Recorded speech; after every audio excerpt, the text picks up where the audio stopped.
Ahoana no hanatsarana sy hampandrosoana ny fiainam-bavakantsika isan'andro? Asaiko ianao hanaraka an'izay valin'izay fanontaniana izay isika amin'ny alalan'ny torohevitr'Andriamanitra araka ny soatra masina amin'ity fandarina universe an'io ity.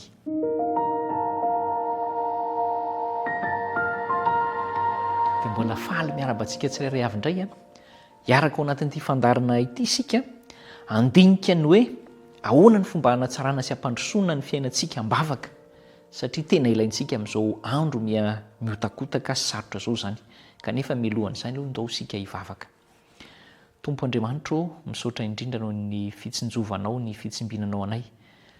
Tianay ny hamantatra hoe ahoana ny fomba hampitomboana sy hanatsarana ny fiainam-bavaka. Valio izany ary omeo anay ny fahazavan-tsaina entina mandray izany. Amin'ny anaran'i Jesosy no angatahana izany. Amen. Vavaka iainana, izay ilay lohahevi-dehibe rahantsika. Ary tena mila miaina amin'izany isika.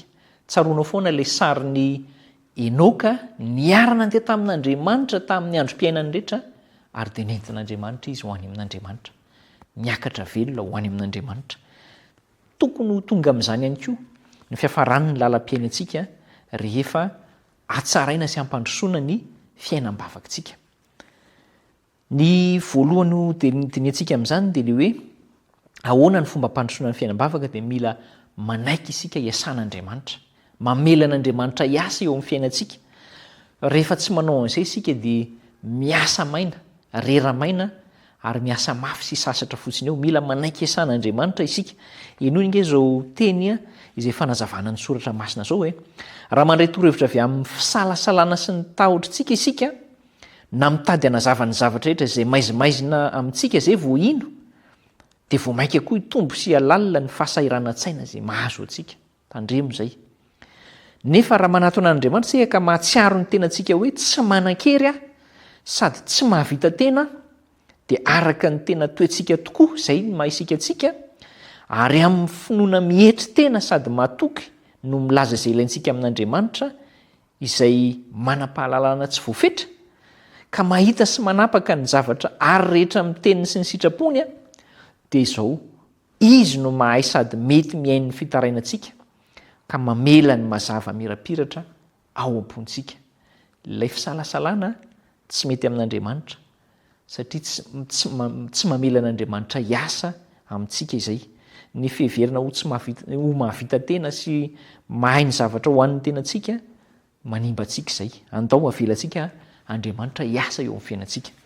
Ny faharoa indray dia izao, mila mahita marina ny toetran'Andriamanitra za sy ianao ahafahantsika mitombo amin'izay hoe fiainam-bavaka, mandroso amin'ny fiainam-bavaka izay. Satria rehefa hitantsika amin'ny toetrany tena marina Andriamanitra dia anjary tena hitoky aminy tanteraka isika. Eno indray ne izao voalaza izao hoe ny Andriamanitsika dia ray miantra sady mamindra fo, tsy misy tahaka azy.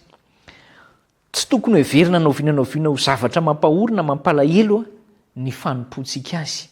Andao dia ohatrany hoe mavesatra fotsiny ny fanompoantsika azy. Tsy tokony hevitra an'izay tsika. Tokony ho fifaliana aza ny mivavaka amin'ny tompo sy ny manao ny asany, fa tsy hoe mandreraka. Tsy tian'Andriamanitra raha ny zanany izay efa nomeny famonjena lehibe no hevitra azy ho toy ny hoe mpampiasa loza be sady enjana, sao dia manana an'izany sary izany ao an-dohantsika. Diso tanteraka izany, fa andao esorina. Sakaizantsika tsara indrindra Andriamanitra, ary izay ny marina. Raha mivavaka amintsika dia tiany mankeo amin'ny fotsika mba hitasy hampionana antsika ary hameny fifaliana sy fitiavana ny fontsika. Izany ny tanjo an'Andriamanitra. Ndao atoky azy amin'izany toetrany mendrika hositrahantsika izany. Izay olona tonga hivavaka aminy izany dia iriny rehefa miverina ny an-tranony hitondra hevitra mamy ny amin'ny fiahiny sy ny fitiavany, mba ho tonga falifaly amin'ny rehefa miverina ao an-trano izany, mba hitonga falifaly amin'ny raharaham-pivelomana rehetra isan'andro sy mba hanana fahasoavana ho marina sy mahatoky amin'ny zavatra rehetra. Izany ny tanjo an'Andriamanitra amintsika. Tsy mahita ny sarin'Andriamanitra ho loza be, mpanjakazaka, na enjana, fa tena hoe fitiavana ary tena mitarika antsika ho amin'ny fahatsarana rehetra izy. Dia tokony ho izay ihany koa izany ny avoaka antsika ho zaraina eo anivon'ny fiarahamonina, ao an-tokantrano, amin'ny mpiarabelona, amin'ny mpiara-mivavaka, amin'ny mpiray firenena. Izay ny faharoa, andao hitantsika marina hoe tena toetran'Andriamanitra ny fahatsarana dia hitombo sy handroso ny fiainam-bavakantsika. Ny fahatelo farany dia izao hoe lay nahazatra antsika hoe paska. Ity hoe paska ity zany dia zao tena tokony fomba iainantsika mihitsy andavanandro ary isainantsika andavanandro ny paska. Tsy hoe amina fotoana anankiray voafaritra ao anatin'ny taona ihany, fa amin'ny fomba fiainantsika sy ny fisainantsika andavanandro mihitsy nitondrana an'izay hoe paska, ilay hoe Kristy, vovony Kristy, paska ho antsika izay. Eny hoe ange ty voalaza ity aoka tsika hitangorona eo am-pototry ny hazo fijaliana. Ilay hazo fijaliana aloha tsy eto Madagasikara, fa amin'ny finoana no hitangoronantsika eo am-pototry ny hazo fijaliana. I Kristy ary izy voaombo no tokony fototry izay hobanjinina sy horesahana ary hifaliantsika. Aizany misy an'izany ao amin'ny filazantsara 4, Matio, Marka, Lioka, Jaona.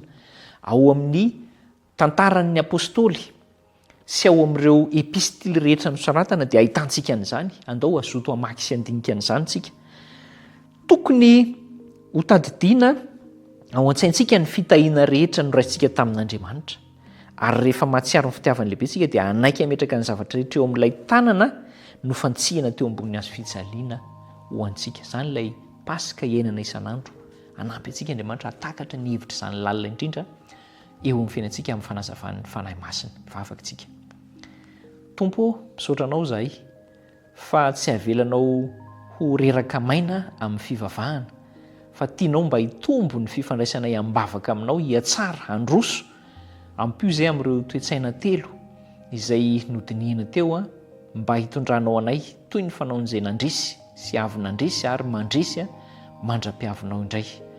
Hiatrika ny olona ny fiainana, hiatrika ny zava-misy amin'ny fiainana, hiatrika ny programany rehetra eo amin'ny fiainana dia ampatanjao amin'izany izay haharitra hivavaka. Amin'ny anaran'i Jesosy no angatahana izany. Amen.